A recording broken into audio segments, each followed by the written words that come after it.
Halo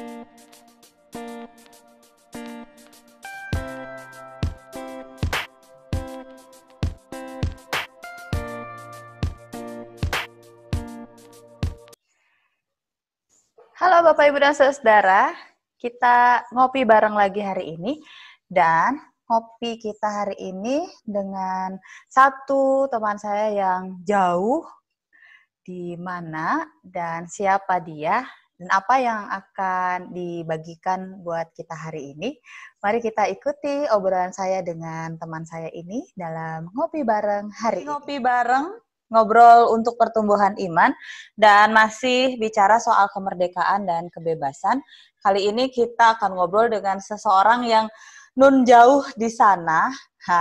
Siapakah dia dan apa yang dia kerjakan? Kita langsung kenalan saja. Oke, hai yang di sana, apa kabar? Halo Pendeta Ete, apa kabar? Mereka kenalnya aku di sini, ya Pendeta Ete juga sih. Jadi silahkan memperkenalkan diri, namanya siapa, lalu kesibukannya apa, domisili sekarang di mana? Silahkan. Oke, nama saya Toby, Toby Keva. Saya tinggal di Australia bagian barat. Tinggalnya di kota kecil namanya kota Rockingham. Jadi sekitar 50 km dari kota Perth. Kota Perth itu kan kota utamanya di Australia bagian barat. Jadi kalau ke Rockingham itu sekitar 1 jam perjalanan naik mobil. Jadi hitungannya kayak kalau dari Jakarta itu ke Bogor ya. Bogor. Tapi cuma bedanya kalau di Bogor, kalau Jakarta ke Bogor kan macetnya bisa berjam-jam ya. Kalau di sini nggak mulus langsung nyampe. Jadi sejaman sekitar sejam lah udah nyampe. Jadi antara Jakarta Bogor lah istilahnya. Di kota kecil namanya kota Rockingham.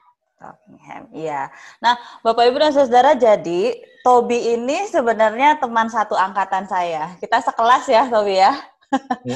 Pernah naik gunung bareng karena ikut proses kependetaan di GKI. Ya kan, kita pernah satu kelompok ya di Bromo, naik Gunung Bromo. Gunung Bromo waktu itu ya. Iya, waktu itu ingat banget dia tuh sampai saking ingin mendokumentasikannya itu dia lebih rempong dari teman-teman yang lain, bawa kamera dan lain sebagainya. Nah, Bapak Ibu dan Saudara, ini yang menarik sebenarnya dari percakapan kita adalah ketika Toby ya memutuskan untuk akhirnya dengan pilihan panggilan yang sekarang. Nah, ini yang mau kita obrolin ya, Toby, ya, Bapak Ibu dan Saudara. Nah, boleh dong cerita perjalanan sampai kemudian berakhir di Australia ini, bagaimana sih ceritanya? Karena dulu pernah ikut proses kependetaan GKI bareng-bareng, terus kok akhirnya nyasar atau gimana ya? Ada di sana, boleh dong cerita?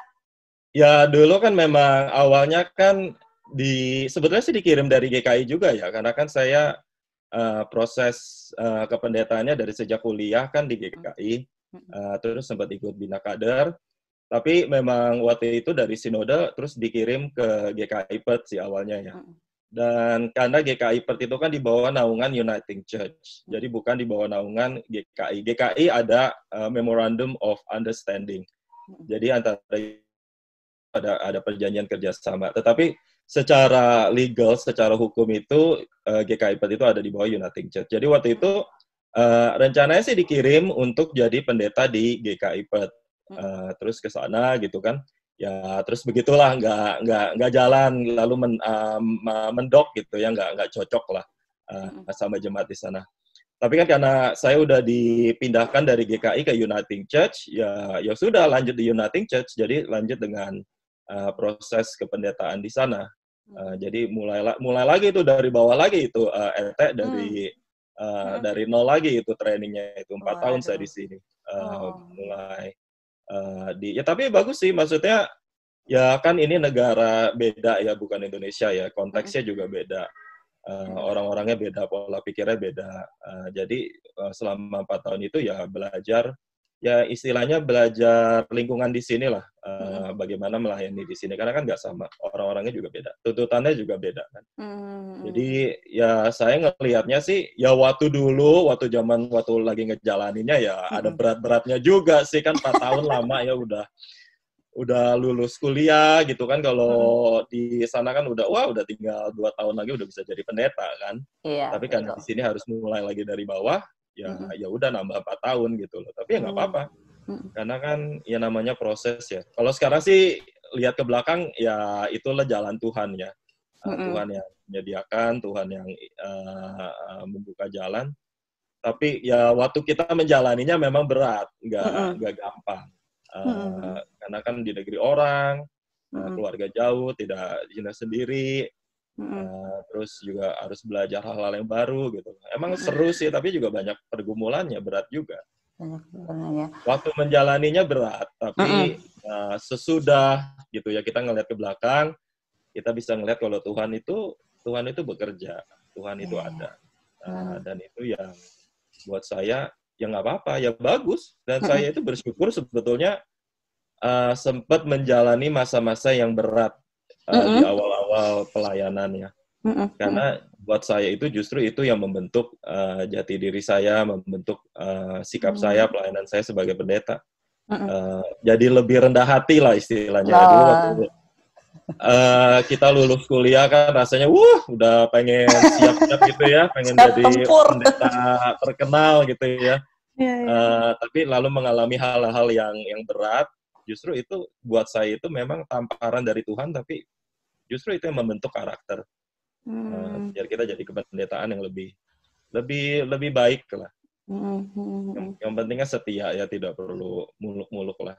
Kalau baru lulus kuliah kan maunya muluk-muluk banget kan ya, mau Idealis. idealis. Iya betul, kalau kerja tuh idealis banget ya, maunya pengen jadi Gilbert gitu ya, Gilbert Lumoindong. Jangan di-mention.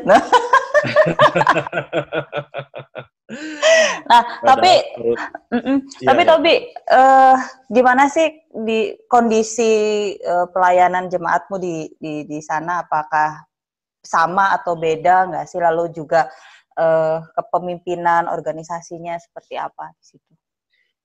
Ya ada samanya dan ada bedanya sih, Teh. Maksudnya memang ya budayanya kan pertama pasti beda ya, nggak sama ya. Orang Indonesia dengan orang Australia kan nggak sama. Tapi kadang-kadang kita juga harus hati-hati karena memang saya selalu bilang di sini kalau di permukaan itu orang itu kelihatannya beda. Sama lah di Indonesia, misalnya orang Batak sama orang Jawa. Kalau di permukaan kelihatannya kan orang Batak keras gitu ya, orang Jawa tuh lembut gitu ya. Tapi sebetulnya kalau kita gali lagi lebih dalam ya ujung-ujungnya sebetulnya sama aja. Maunya sama, takutnya sama, dikritik sakit, ada punya harapan gitu ya. Jadi sebetulnya sama. Jadi kalau di Australia itu memang budaya. Jadi kalau buat saya itu budaya itu paling atas gitu di permukaan. Apa yang tampak itu budaya. Tapi kalau kita masuk lebih dalam lagi, ujung-ujungnya sebenarnya manusia itu tuh sama semuanya.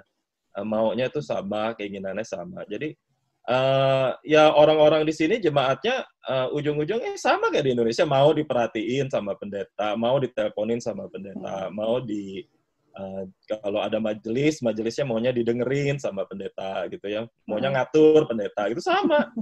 Jadi memang ada perbedaannya ya. Mungkin kalau orang Indonesia itu lebih istilahnya tuh kalau ngomong nggak langsung to the point gitu loh, muter-muter dulu gitu kan ya. Jadi kadang-kadang kita nangkep ngomongnya A sebenarnya maksudnya B gitu ya. Kalau di sini orang Australia kan lebih to the point. Jadi misalkan kalau dia bilang B ya B, kalau C ya C. Tapi yang maksudnya yang muter ngalor gitu juga ada juga, sama juga sih. Tapi memang beda ya. Terus jemaatnya juga di sini jauh lebih kecil daripada di Indonesia. Kayak saya di Rockingham ini setiap minggu itu paling cuma sekitar 100 orang. Dan itu sudah termasuk jemaat yang lumayan di Australia bagian barat ya. Jadi udah termasuk lumayan karena di sini kalau di rata-rata, jadi Uniting Church di seluruh Australia itu rata-ratanya itu cuma 25 orang per minggu. Jadi kecil sekali. Jadi itu tantangannya di situ, dan di sini 100 aja itu udah lumayan, udah bagus gitu loh. Dan kebanyakan banyak orang tua yang di jemaat-jemaat kayak Uniting Church. Jadi Uniting Church itu mirip-mirip kayak GKI lah di sini ya. Jadi tantangannya kalau di Australia itu negara sekuler. Jadi agama itu tuh benar-benar dipinggirkan.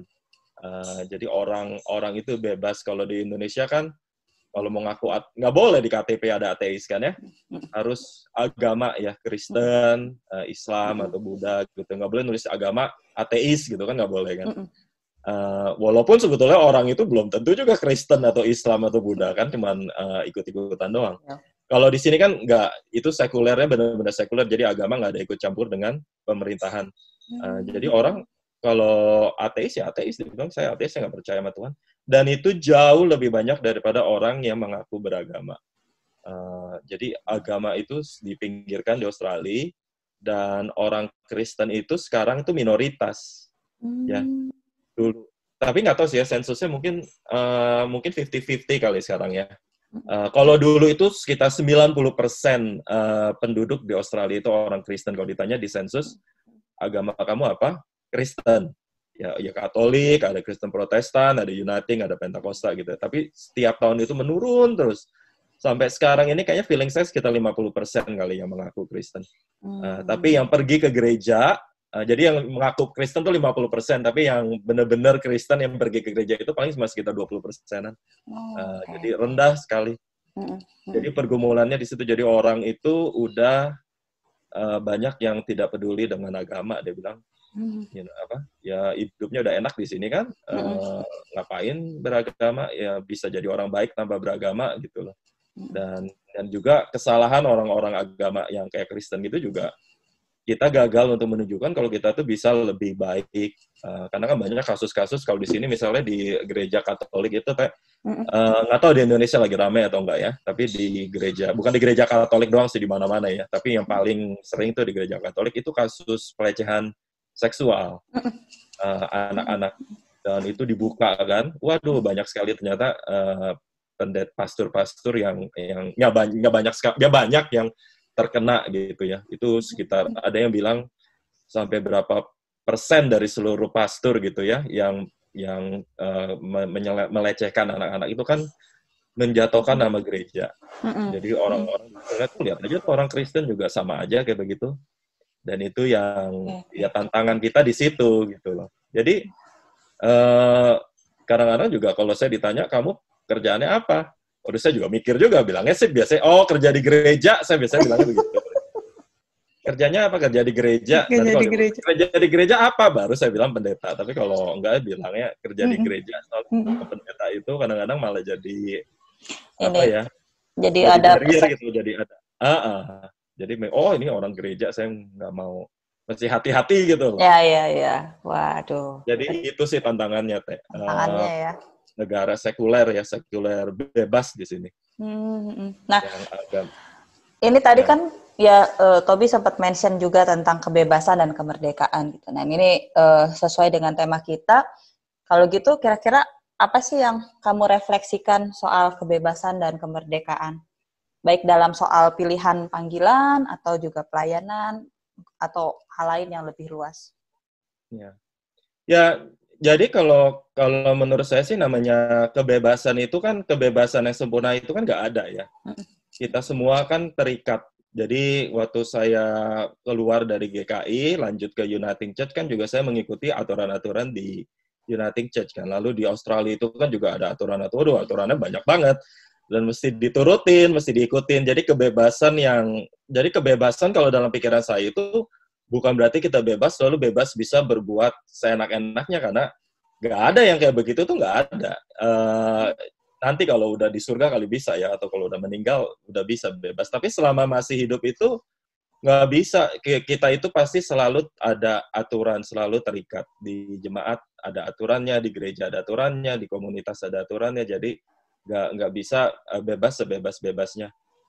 Jadi kebebasan itu ya kebebasan untuk memilih kalau menurut saya. Jadi kita tuh bebas untuk memilih di dalam aturan, di dalam keterbatasan. Segala sesuatu itu ada batasannya. Kalau kita mau bebas, buktinya kita nggak bisa loncat dari gunung atau dari tebing kan. Ya kita bisa memilih untuk loncat dari tebing, tapi konsekuensinya ya tahu konsekuensinya adalah ya pasti mati gitu kan ya, atau lumpuh atau apalah.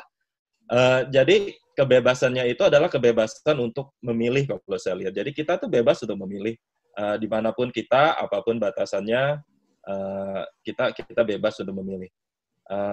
Saya tuh kalau di sini ada istilahnya itu kalau justru di dalam batasan-batasan itu kreativitas itu lahir. Jadi justru ketika kita dibatasi, kita kreativitas itu makin lebih muncul.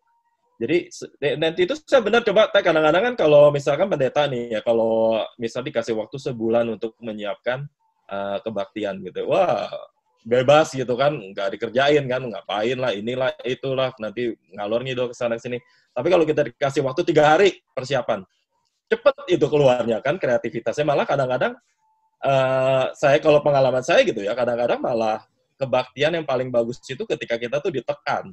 Ketika ada sesuatu, ada deadline gitu kan, aduh ini harus beresin nih bener-bener ini, sampai pusing, nggak tidur gitu kan, tidur cuma 3 hari, 3 malam, 3 jam, malam, mesti bangun. Tapi kadang-kadang justru itu menghasilkan yang paling bagus gitu loh, karena kita tuh ditekan. The power of kepepet ya? Iya, justru kalau dipepet itu tuh malah kreativitasnya mengalir. Jadi kalau saya pikir justru jangan takut dengan keterbatasan dan dengan aturan-aturan, karena itu penting sebagai manusia itu kita harus ada aturan. Kalau nggak ada aturan kan jadi kacau. Negara jadi kacau, hidup kita juga jadi kacau. Jadi kebebasan itu kebebasan untuk memilih. Ya kita selalu bisa memilih dimanapun kita, tapi harus siap dengan konsekuensinya, itu aja sih. Jadi kalau juga kan sekarang misalnya pendeta GKI bukannya nyuruh keluar dari GKI, tapi kan tetap bisa milih kan, mau pendeta di GKI atau enggak, bisa pindah ke Betani, jangan kan tetap di GKI. Cuman maksudnya tetap bisa memilih kan, cuman konsekuensinya ada konsekuensinya. Kalau keluar dari GKI ya udah pensiunnya hilang, itu kan. Jemaat belum tentu ada, gitu kan. Jadi tapi tetap bebas untuk memilih. Kita semua tuh bebas untuk memilih, tapi ada konsekuensi. Jadi setiap pilihan itu pasti ada konsekuensi. Asal siap aja sih. Jadi itu sih kalau buat saya kebebasan itu kebebasan dalam hal memilih ya, bukan dalam arti kebebasan lu kita bisa berbuat seenak-enaknya, karena nggak ada lah. Itu tuh cuma ilusi. Semuanya itu tuh ada batasan. Iya, ini menarik ya. Jadi dalam kebebasan kita tetap bisa untuk berkarya, betul ya, dan kreatif justru, mengembangkan diri. Betul, justru berkarya itu tuh lahir di dalam keterbatasan. Jadi saya dulu pernah dengar orang bagus sih bilangnya gini ya. Jadi kalau artis, misalnya pelukis itu kan dia berkarya itu di dalam kanvas, di dalam figuranya kan. Dan itu adalah batasan dia. Dia harus mengekspresikan dirinya di dalam batasan-batasan itu, keterbatasan itu. Dan justru itu yang bermakna gitu loh. Jadi dia tidak dikasih, wah nih sebesar seserah kamu mau gambar kayak apa. Enggak, kan selalu ada batasannya kan. Misalnya tembok. Ini tembok kamu ekspresikan diri kamu di sini. Dan itu justru kreativitas itu lahir itu di situ. Ketika kita ada batasan-batasan itu. Jadi justru kalau nggak ada batasan, kalau menurut saya malah kita jadinya anarkis ya, dan kita tidak bisa berkreativitas. Nah, gitu sih. Tobi sendiri udah menjalani kependetaan ini berapa tahun sih? Ini jadi saya ditabiskan itu 2011, jadi udah 2010, hampir 10 tahun ya, 10 tahunan lah ya. Pendeta. Tapi dulu sebelum ditabiskan itu 1 tahun itu kalau di sini aturannya emang belum ditabiskan tapi sudah menjalani tugas sebagai pendeta. Jadi dari 2010 juga udah melayani. Cuma penabisannya itu 2011. 2011. Iya, jadi pendeta. Sama dong ya. Aku juga 2011. Sama. Waduh, berarti Ate muter-muter juga sama ya. Ya, tapi itulah berkat Tuhan kan, Teh. Setuju nggak, Teh? Betul. Ya, itu anugerah Tuhan loh. Kalau aku tuh ngeliatin teman-teman kita di kuliah gitu ya. Kemarin ketemu sama Dwi Cahyono, ingat Dwi Cahyono kan ya? Zamannya masih kuliah, masih pecacil-pecicil kayak anak kecil gitu kan. Tapi sekarang udah jadi pendeta di Jawa Timur gitu kan, disayang sama jemaat, khotbahnya juga bagus lagi si Dwi itu. Iya. Jadi itu loh berkat Tuhan. Kalau menurut aku tuh selalu bilang ke istri saya si Rita kan, itu tuh namanya anugerah Tuhan tuh itu. Jadi yang dulunya tuh kelihatannya wah pecacil ini mah kagak bakal jadi pendeta, nggak mungkin. bisa jadi pendeta. Dan Tuhan itu selalu ngasih jalan. Tuhan tuh buka jalan. Siapapun itu orangnya tuh, Tuhan tuh bisa buka jalan. Makanya aku tuh ngeliat, ya inilah anugerah Tuhan tuh ini. Emang banyak teman-teman kita kan yang lulus, kayaknya jalannya mulus-mulus gitu loh, langsung jadi pendeta gitu kan. Tapi kayak kita ini kan kita muter dulu, muter sana, muter sini, nanti ada ini, tapi ujung-ujungnya sama aja kan. Jadi pendeta juga. Jadi kalau buat saya itu kan, ya itulah anugerah Tuhan itu seperti itu. Kadang-kadang kita dibawa dulu ke kemana, diputerin dulu gitu ya. Kayak kalau lagi naik taksi diputerin dulu, terus baru nyampe di tujuan. Nyampe, ujung-ujungnya nyampe. Gitu. Iya. Nah, ngomongin soal panggilan dan tantangan pelayanan ke depan, apa sih harapan yang Tobi bayangkan gitu tentang kehidupan bergereja, berjemaat, yang juga dikaitkan dengan kebebasan dan kemerdekaan? Ya, kalau saya sih harapannya ya yang penting tetap sehat ya, ya, dan bisa melayani jemaat di sini. Jadi ya nggak muluk-muluk amat sih. Intinya bisa, ya pengen ya sebagai pendeta saya pengen mengembangkan jemaat. Jadi pengen jemaatnya itu berkembang, semakin baik, semakin kuat. Itu kan pasti harapan semua pendeta lah begitu ya. Kita pengen mengembangkan jemaat. Kalau kita nggak punya harapan gitu, jangan jadi pendeta lah. Kita pengen gitu loh. Saya juga pengen mengembangkan jemaat ini supaya jemaat nanti kalau saya kan segala sesuatu dibatasi. Saya juga di sini kan nggak akan selamanya. Sama kayak di GKI ya kan ada batasan waktu. Saya udah 10 tahun. Ini juga udah habis sebetulnya 10 tahun. Biasanya sih udah harus pindah, tapi nanti lihatlah mungkin di klasis mau diperpanjang andaikan diperpanjang 5 tahun, itu juga udah selesai gitu loh. Saya juga harus move. Jadi pengennya sih pas saya keluar itu jemaat itu udah berkembang, udah maju, udah ya lebih baik lah. Itu sih harapan yang belum tentu tercapai juga. Tapi itu harapan supaya jemaat bisa maju dan kita juga sehat, bisa terus melayani jemaat. Ya itu sih. Terus juga ya nanti ya mungkin nggak tahu juga sih. Saya juga kadang-kadang pengen belajar lagi sih. Abis melayani di jemaat, pengen mulai belajar lagi, cuma kan mesti ngangsur rumah dulu nih, mesti dipastiin dulu kalau rumahnya udah dilunasin gitu ya. Kalau udah lunas, kan jadi lebih bebas. Ini jadi lebih bebas, ngomong soal bebas lagi kan, jadi kita lebih bebas untuk memilih apa yang kita pengen lakukan gitu. Jadi sekarang ini kan terikat. Pengennya sih, ya itu sih harapannya, jadi andaikan ke depan jemaatnya maju, terus juga saya juga pengen jadi secara finansial lebih bebas lah. Jadi saya lebih bebas untuk milih karena kan pengen belajar lagi, studi lagi, bertumbuh lagi gitu ya. Karena udah dulu sih waktu lulus kuliah kan rasanya udahlah cukup lah, mau belajar lagi udah nggak mau lah, udah capek gitu ya. Tapi habis 10 tahun di jemaat gitu kan. Kayaknya perlu ya. Upgrade diri ya. Iya, rindu juga pengen belajar lagi, pengen bertumbuh lagi gitu loh. Jadi sih itu harapannya dan ya semoga keluarga juga sehat. Saya juga ngarepin anak-anak bisa tumbuh dengan baik di sini gitu ya, ke sekolah. Ya itu sih harapannya, Teh. Iya, iya. Oke, ini terakhir nih ya, Tobi. Kira-kira ada nggak yang mau disampaikan pesan-pesan untuk Bapak Ibu yang ngopi bareng sama kita sekarang? Apa ya pesannya ya? Ya mungkin ya kembali lagi ke masalah itu Teh. Jadi namanya anugerah Tuhan itu tuh ketika kita menjalani ketika kita menjalani hal yang berat itu ya memang nggak gampang gitu ya, emang susah. Tapi hidup itu kan memang susah. Hidup itu tidak simple, tidak sederhana. Hidup itu pasti ada pergumulannya kan. Itu kan iman Kristiani kan juga seperti itu. Tuhan Yesus itu kan bergumul dalam hidupnya. Tuhan Yesus itu kan nggak pesta-pesta melulu kan. Dia juga bergumul. Jadi hidup itu ya memang penuh dengan pergumulan. Tapi Tuhan itu bekerja di dalam pergumulan itu. Memang kadang-kadang kita nggak bisa ngelihat itu. Kadang-kadang ketika kita di dalam, oke lah ambil di dalam situasi, ya katakanlah di dalam peperangan lah, pakai metafora peperangan ya.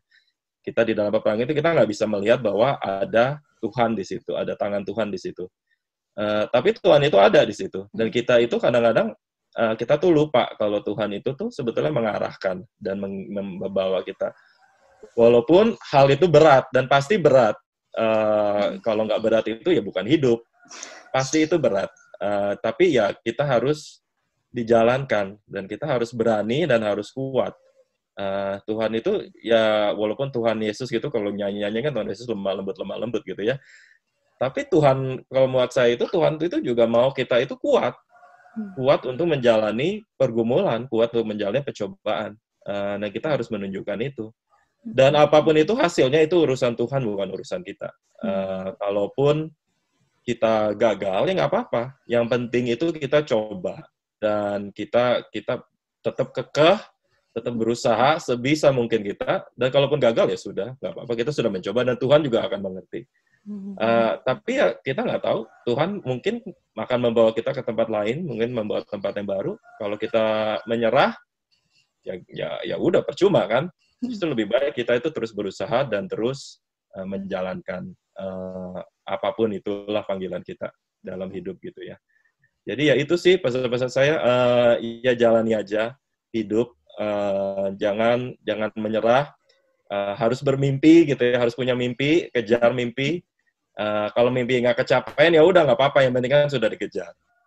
Itu aja yang penting. Ya, kita selalu berusaha dan siapa tahu, Tuhan udah menyediakan mimpi itu. Katakanlah 10 tahun ke depan, kita menyerahnya 5 tahun gitu kan. Ya janganlah.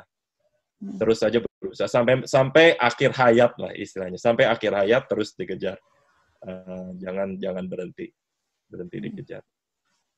Oke. Itu aja sih. Iya. Thank you banget ya Tobi buat sharingnya. Iya, nggak apa-apa. Buat ngobrol-ngobrolnya. Semoga kita bisa ketemu ya, entah kamu yang ke Indonesia nanti. Atau aku yang ke Australia. Kan harus punya mimpi dulu ya.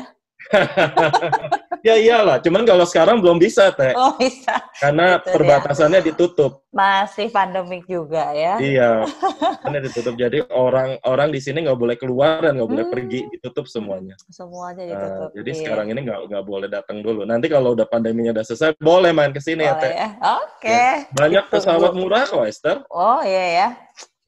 Banyak banget pesawat murah, apalagi kalau dari Bali ya, aduh banyak yang murah-murah itu. Nanti tinggal bayar visa aja. Banyak yang murah. Nanti tinggal nginep di sini. Iya, asik lah pokoknya. Bayar sewa. Iya. Thank you banget buat sharingnya. Salam buat semua jemaat di Uniting Church di sana. Iya. Oke. Salam juga buat Rita dan anak-anak ya. Oke. Nah, Bapak Ibu dan Saudara, sekian sapaan ngopi saya hari ini. Semoga apa yang dibagikan membuat Bapak Ibu terinspirasi dan tercerahkan. Selamat melanjutkan aktivitas kembali. Tuhan Yesus memberkati.